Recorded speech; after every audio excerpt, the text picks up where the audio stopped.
കൊക്കുകൾ ഒരു വലിയ പക്ഷി കുടുംബമാണ്. അവയ്ക്ക് നീണ്ട കാലുകളും കഴുത്തും വലിയ കൊക്കുമുണ്ട്.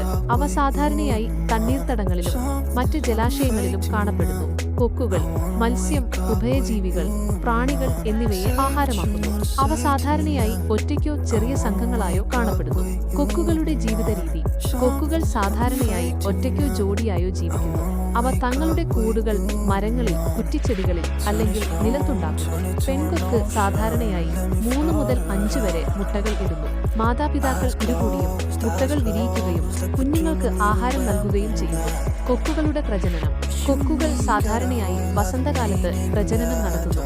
പെൺകൊക്ക് സാധാരണയായി 3 മുതൽ 5 വരെ മുട്ടകളിടുന്നു. ഇരുപക്ഷികളും മുട്ടകൾ വിരിയിക്കുകയും കുഞ്ഞുങ്ങൾക്ക് ആഹാരം നൽകുകയും ചെയ്യുന്നു. കൊക്കുകളുടെ സ്വഭാവ സവിശേഷതകൾ. കൊക്കുകൾ സാധാരണയായി ശാന്തമായ പക്ഷികളാണ്. എന്നാൽ അവ തങ്ങളുടെ കൂടുകളെയോ കുഞ്ഞുങ്ങളെയോ സംരക്ഷിക്കുമ്പോൾ ആക്രമണകാരികളാകാം. കൊക്കുകളുടെ ഹാബിറ്റ്സ്. കൊക്കുകൾ സാധാരണയായി തണ്ണീർത്തടങ്ങളിലും മറ്റ് ജലാശയങ്ങളിലും കാണപ്പെടുന്നു. അവ സാധാരണയായി വേലിയേറ്റ സമയത്ത് ആഹാരം തേടുന്നു. കൊക്കുകളുടെ ജന്മദേശം. കൊക്കുകൾ ലോകമെമ്പാടും കാണപ്പെടുന്നു.